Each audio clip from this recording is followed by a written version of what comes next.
Hi everyone, this is Arlene. Today's card was inspired by getting together with my friends yesterday, and one of my friends is going to be forming a Relay for Life team, and she asked me to be on her team. So we were brainstorming as to what to do for possible fundraising ideas, and we came up with making cards to sell, and then the proceeds would be going towards the fundraising efforts for Relay for Life, which is a very good cause. So I wanted to make something, come up with a card that I could make and mass produce in larger quantity. So I'm using just a couple of stamp sets here. This first one is from the Tin of Cards stamp set, and I'll be using the thank you on this one, but it also has things like happy hello, it's congrats, happy birthday, as well as like sympathy. It's just, it's an all occasion type of card or stamp set that has some good sentiment sayings on there. So I'm going to be using that one for the sentiment on this card. And then the other stamp set that I'm using is called Birthday Blooms. And this one is in the Occasions catalog, Stampin' Up's Occasions catalog that came out in January of this year. And I will be using just the larger rose stamp for this card. And then I wanted to use some pattern paper, and the pattern paper that I'm using is a 6x6 paper pad. It's called Love Blossoms, and it's got mostly, you see this pinks, reds, but there's also some browns and whites and some greens in there. So it'll be enough of a variety that I can make more than just one type of card on here. So I'll be using one of the pattern papers from this pack right here for the card. And then the base of my card is going to be just a white cardstock, and this was an 8.5 by 11 that I cut in half, and then I scored it down the middle so that it makes your basic A2 size card. So when it's folded, it's 5.5 by 4.25 inches, and it's going to be a left fold. The fold will be on the left side. And then I've got some cardstock. This is the Rose Red by Stampin' Up, and that's just cut 1/4 of an inch smaller. So it's 5 1/4 by 4 inches on that. And then this little piece of pattern paper is from the paper pack, and this is 3.5 by 3 3/4 inches. And that's just going to go on the upper part right on top of the Rose Red. And then I've cut a smaller piece of white cardstock, which is what I stamped the rose stamp on, the flower stamp. And that's just 1/4 of an inch smaller than the pattern paper. So just a little bit of this pattern paper is going to be peeking out, and just enough to show a little bit of that. Now, the way I'm going to color this stamp in is watercolor. It's a watercolor technique, but instead of using my watercolor, all different kinds that I have a little watercolor set of, I'm going to be taking some of the ink from these stamp pads. And the way you do it is you just, when the stamp pad's closed, just press down firmly on the lid, and that way when you open up the lid, on the inside there's your color that you've grabbed some of the ink from the pad itself. And I'm using the Rose Red and the Garden Green on here. And then all you do is just take an artist's brush and to get it in a little bit of water. You don't need a lot, because if you get too much, it might dilute the color up a little bit too much. And then if you get too much water, that was when it can really tend to wrinkle on the paper itself. And this is just a Stampin' Up paper, so it's not watercolor, and didn't want to get it to, it's not a watercolor paper, so I didn't want to get it too wet. So I'm just going to color around, just with using 2 colors here. Just around on the flower part is going to be the Rose Red color.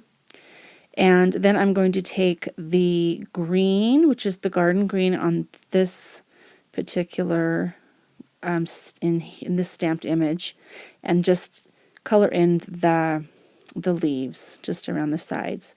So when you do use watercolor, you want to make sure that whatever you've colored in has time to dry.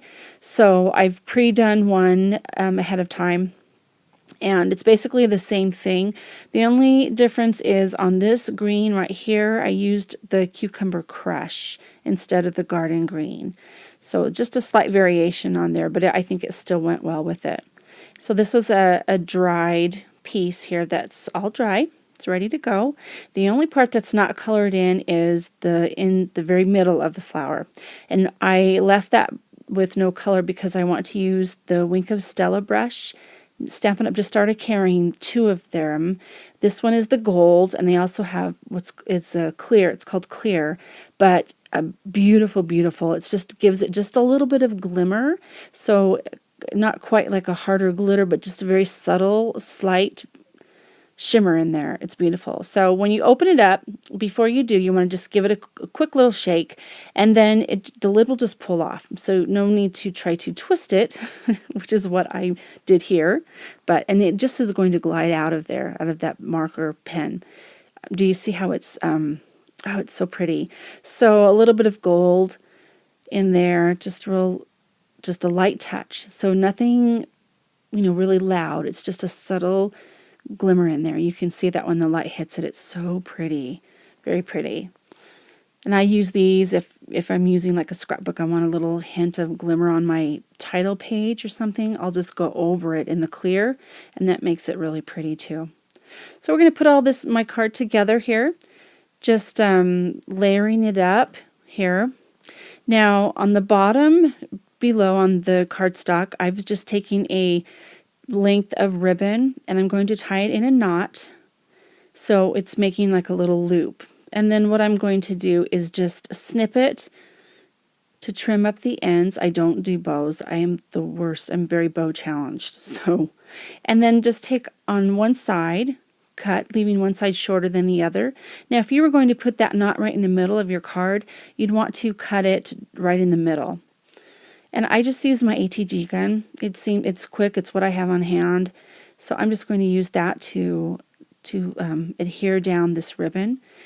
And then on the back side, I will go ahead and tape it down as well too.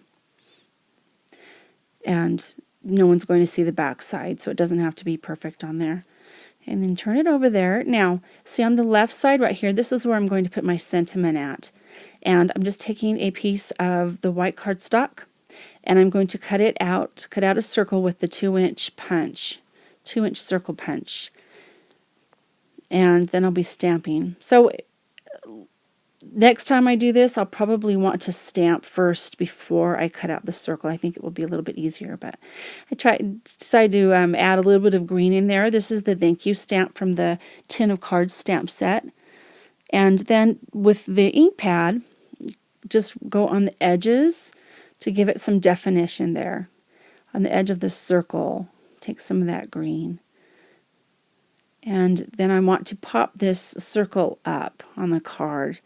So I've got a couple of Stampin' Dimensionals that I'm going to use. And this is where I could change it up. Thank you, happy birthday, thinking of you, for you. In the sentiment. So keeping kind of the same theme, you could stamp something different than a flower. You would get a lot of different looks by using the same sketch of card, which I think is a good idea, especially when I'll be mass producing these. So they're on the little side. Now one more thing I wanted to add before I put the whole card together.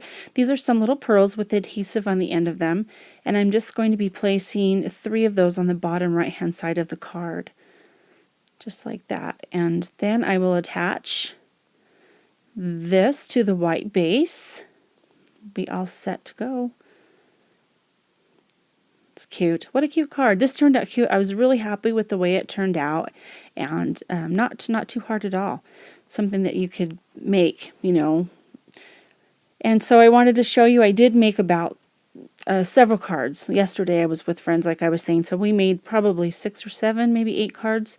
So these are just, it gives you the different look here that you can see, different colors, just to give it a whole complete look. Anything from happy birthday, all different kinds, thinking of you, thank you. So anyway, thanks for stopping by, and thank you so much for watching.